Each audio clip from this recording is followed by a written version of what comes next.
covering the High Plains with news, weather, and information. From TV23 Studios in Sublette, this is High Plains Today. Hi, everybody. Welcome to High Plains Today and the special edition on this Good Friday.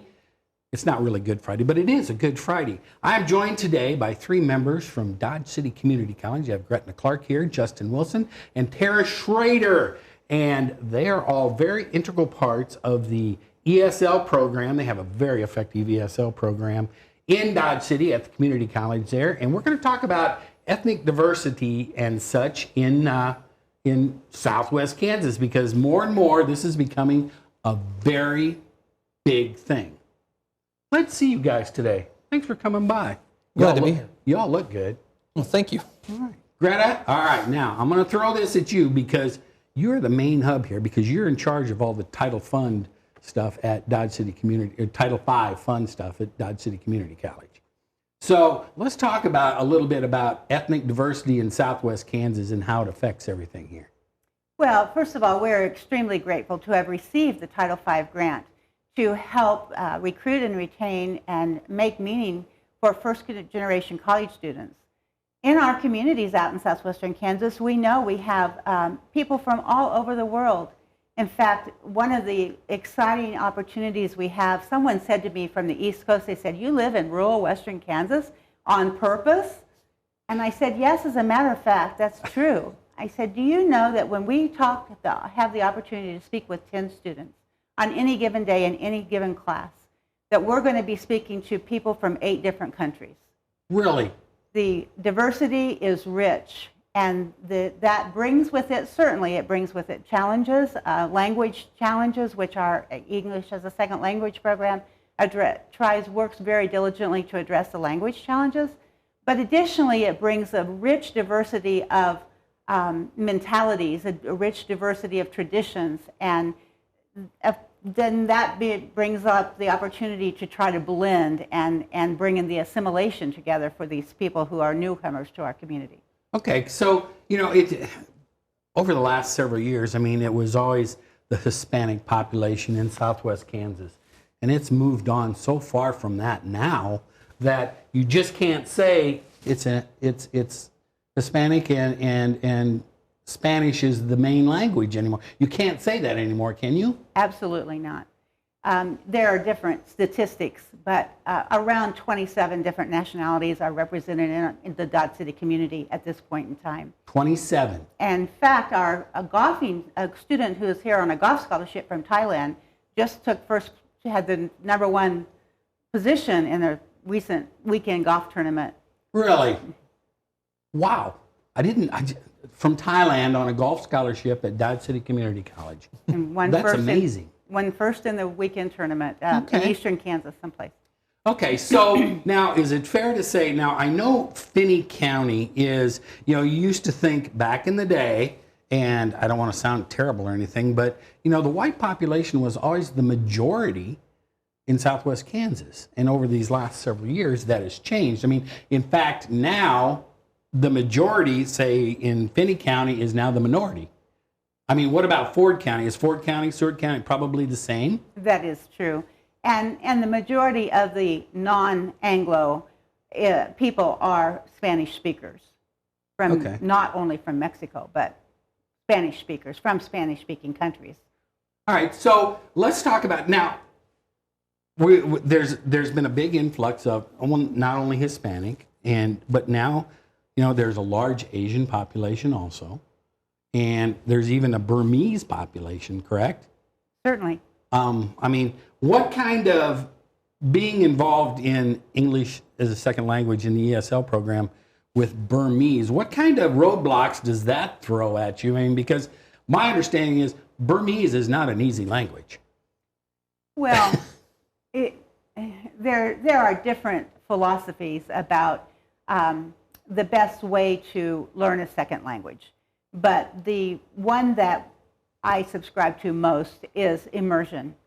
So when you are a non-native English speaker coming to the United States, you probably have some English skill, even though it may not be a confident language ability, but you probably have some ability to understand at least. If not produce language, you can at least, a lot of times you can understand. So in our English as a second language pathway at the community college, we have at the Adult Learning Center the opportunities for people who have really very limited, maybe only very survival vocabulary levels to attend the Adult Learning Center, which is a very active program and very popular. It doesn't cost much money to go to it, and it's extremely robust in terms of skill development. And then following that opportunity, as the student particularly increases their abilities in language acquisition, they come and take the college classes at the on-campus college credit-bearing classes to move on into probably a college career or possibly back into the work environment, but at a higher level paying job because the skill level has developed what you would maybe describe as from a 0 level to a level 6 or 7. So that pathway is available through the college courses. And we try to place according to placement exams that help get them at the right skill level so that they're not frustrated by having it be way over their head frustrated by being way over their head we want them at the instructional level. We Sure. don't want it to be too easy and we don't want it to be too hard. If they're placed in a class level that's too easy, they're bored to tears. If it's too hard, they're frustrated. They're not coming back. They're going to be frustrated. Right. I'm done. And adult students vote with their feet.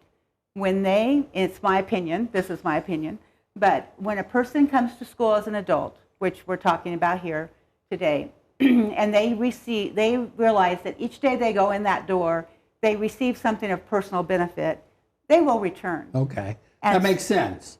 That makes sense with their feet. Okay, I was going, where's she going to go with this? But now I understand. All right. Okay, we're going to take a quick break here, and when we come back, we're going to talk some more about diversification, ethnic diversification in Southwest Kansas. So stick around. We'll be back right after this.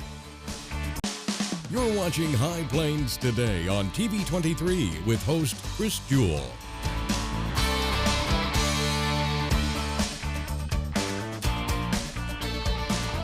TV23's internet service and 4G live streaming provided by United Wireless. Coverage you deserve. Service you expect. United Wireless. And welcome back. I'm joined today by Greta Clark, Justin Wilson, and us, Tara Schraeder. And we're talking about ethnic diversity in Southwest Kansas. These three are all from Dodge City Community College. Okay, and when we left off, Greta, I want to talk about, you said we have 27 languages that are the main languages. There's probably more in Southwest Kansas. And how do you go about, when somebody comes to your Adult Learning Center to get started in ESL classes, what kind of a language acquisition do you have for these people? How do you get them steered to where they need to be? Well, that's an excellent question. Why do people come to Dodge City or to Southwestern Kansas to begin with? Why have people been coming here since the mid-1800s? Obviously, the answer is social and economic opportunity. The people migrated to Southwestern Kansas in the past with the idea of land available.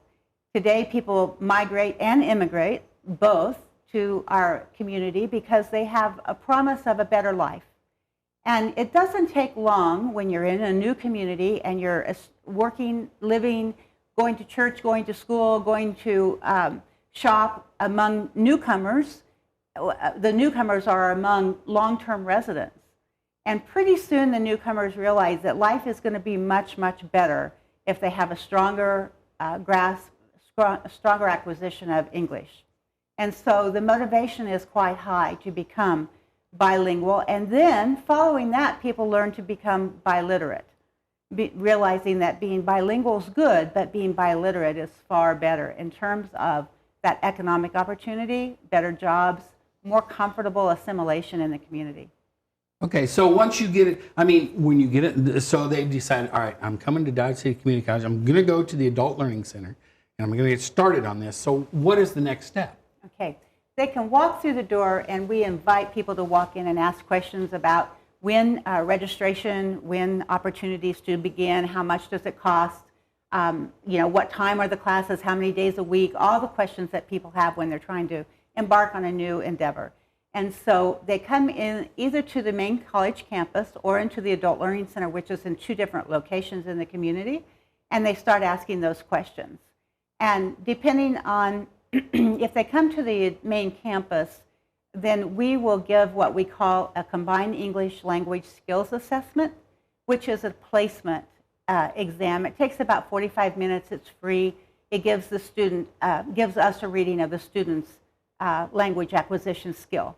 And then we know where to direct them to the proper placement so that they will be instructed well. Okay, so then you're deciding what level, where they're at, level-wise, as far as their English ability, and then you place them from there. That's right. Okay. That's right. And then from there, I mean, they can take college courses after that or during, right? Absolutely. Depending on their English ability? That's exactly what we want.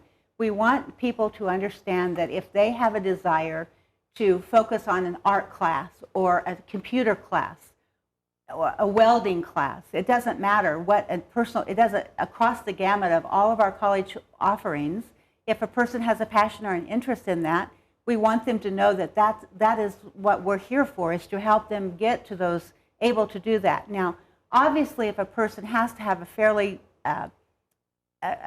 good English language skill ability to be competitive in those classes, we don't want to put someone in there and then have them be so frustrated they can't maintain themselves. So their language skill has to be developed to a certain point. Yeah, and they're going to vote with their feet. And they will vote with their feet. That's my personal observation. I like that. Okay. All right. Now we're going to shift over. Mr. PR guy, Mr. Public Relations over there. Now your job is to get this out amongst everybody. Correct. I don't know. Is amongst a word? Okay. So how do you concentrate on letting people know in Southwest Kansas that you guys have this very effective ESL program? Typically, I'll work with the coordinators of the Adult Learning Center and also with Greta on campus and produce marketing content like flyers, table cards, and I'll usually produce these items in both languages, usually English and Spanish, and those will be distributed in the community, be like posted up at the Village Square Mall or like distributed to other friendly businesses. And a lot of times the table cards can actually be placed at the cafeterias at some of the meat packing plants we have there in the community. But by far and large, our most effective marketing tool is word of mouth. Once we have people go through these programs and have such a positive experience and really come away from it with something valuable, like Greta said, they vote with their feet, they tell their friends, and more people come walking in, and we get that much more enrollment and continue to kind of spread the word. And we also offer a preparation for citizenship course, so we can prepare these immigrants to become citizens of the United States. And that's one of our biggest, most effective tools, is that word of mouth. They take it, they participate in it, they go get their citizenship, and then they tell friends and family members about the positive effects that it's had on their life becoming a citizen. And when the next opportunity comes up, we'll see those people come. So is there a lot of them that switch over? I mean, after they go through several courses or whatever and get to a certain level and say, okay, yes, I want to take the citizenship test. Oh, yes. Now, please be clear. We don't give the citizenship interview. Okay, you prepare them for the test. Yeah, right. You don't take the test there, but we prepare. Right. Many people come to take the preparation for citizenship course that have never taken an ESL class with us, but obviously many who have come to take the course. Is not ESL is not prerequisite to the preparation for citizenship course. The course is a 1-month course, and we meet on Saturdays, so that people who are working at the various different times of day during the week can still be available to come on Saturday. We have during the preparation for citizenship course, we do several things. One, of course, we become familiar with the history of the United States and the traditions and the holidays, so that they can be familiar with the civic questions that they will be asked in the interview. Additionally, we practice reading and writing in English. They will be asked to read and write in English, and so we make sure that their skill level is practicing that. And then most importantly during the preparation course is we improve confidence, because when they realize what the immigration interview will be like, what the process involves from application to interview to actually taking the oath, when they have a clear understanding of that process, their confidence is certainly enhanced, and that is very helpful to them. Yeah, okay. All right, now this has been very interesting so far. We've been talking about ethnic diversity and its impact in Southwest Kansas. So stick around, we're going to come back right after this. We're over here now, and we're going to wrap this up, but we're going to talk some more about citizenship and those types of things. So we'll be right back after this. And welcome back. We're talking about ethnic diversity in Southwest Kansas. I'm joined by Greta Clark, Justin Wilson, and Tara Schraeder, and they are all at Dodge City Community College. Now, Greta, before we left, we were talking about all the different languages and how you place people in your program. But what about with the language acquisition and stuff, you know, all these ethnic different, what's the word I'm looking for? You know, the demographics have changed so much in Southwest Kansas. How are all these ethnic groups accepted in communities? Well, that's a tough question to answer. Long-term residents have different experience levels with our newcomers, and the goal is that we can all get to know our neighbor and enjoy the rich traditions of our neighbor's culture, regardless if it might be different than our own perspective. And so from the language acquisition point of view, research says that it takes about 10 years to become proficient in a second language. Now, we know that the process is interrupted. Sometimes we come to a community, we begin working, we begin getting involved in the community, and we have a certain level of language acquisition. And then we realize that we really need to increase as a newcomer. We want to learn more. So we go to school and we take some classes. But that process is such a demanding process that, and the language acquisition ebbs and flows. So over a period of time, if you think about a 10-year period of time, a person who's actively trying to become biliterate, they can really be successful by continuing to study, continuing to practice in the community. One of the detriments to that is that if you stay in your first language and only use that day in, day out, then it impedes your progress in your second language development. So, that makes sense. But getting to know our neighbors and becoming involved in our local churches and schools and communities is the best way to immerse and get acquainted with each other from a cultural standpoint and share a common language. Okay. So do you think it's, I mean, in the larger towns like Dodge City, Garden City, Liberal, do you think as opposed to smaller towns, I mean, I know there's not as big an influx on, you know, other ethnic groups in the smaller towns, but do you think there's a difference in acceptance levels between larger towns and smaller towns? I think in western Kansas, or Kansas period, the state of Kansas has always been a place that has been welcoming to immigrants. You know, in the mid-1800s, we had all the Germans who came here and learned to thrive. And so I think that our rich traditional history would bring welcoming attitudes to the people. Now, when you have some kind of a negative experience, a small negative experience, that might set that idea back a little bit among people, but generally, I think our acceptance is good. Okay. All right. Now, thank you. That's a good answer. She does that well, doesn't she? All right. Justin, now you have another program that you are, I don't want to call it a dream, but you and Greta are both working on a new program that you hope to get implemented, and you want to start it in the Dodge City community, correct? Correct. What Greta and I have been working on is we looked at our community and we saw, excuse me, the ethnic diversity, and there's just a huge opportunity for native English speakers to learn a second language and really give them a huge benefit as far as into the world, into the workforce. And what we really want to do, we're working with members of the school district and also with the YMCA, who sponsors our after-school program, to try to develop a language program that would integrate both native English speakers and native Spanish speakers and put them together so they can help each other to learn each other's language. So a native Spanish speaker could assist the native English speaker in learning Spanish, and the native English speaker could assist the native Spanish speaker in learning English. So we're talking about hitting the youth who would get started at this at a much earlier age, plus could probably maybe go home and communicate with their parents and help them maybe and get them steered in the right direction? Correct. We're hoping that would really blossom and grow and that we could become a fully bilingual community. Okay. Now, and you're just concentrating on the Spanish for right now? Correct. That's kind of where we're starting, since that's the largest demographic in our community. We thought that would be an excellent starting point. Okay, that makes sense. All right, but the biggest thing you guys are looking for is now, and this is just not in this program that you guys want to implement, but also at the college level. I mean, you encourage people to come to the college to visit, even if they speak perfect English. Well, none of us speak perfect English, but you know, English speakers, et cetera, that can come out and can help be interpreters and those types of things too, right? Correct. Community engagement. We know that a community that is consists of highly educated and well-rounded individuals is a healthy community. We want people to take advantage of the wellness programs that the college offers, physical wellness. We want people to take advantage of the language programs, the arts, the music. We have so many opportunities for people to come together. We want citizens of the world in our community, and we want people to be engaged and take advantage of all we have to offer. Okay.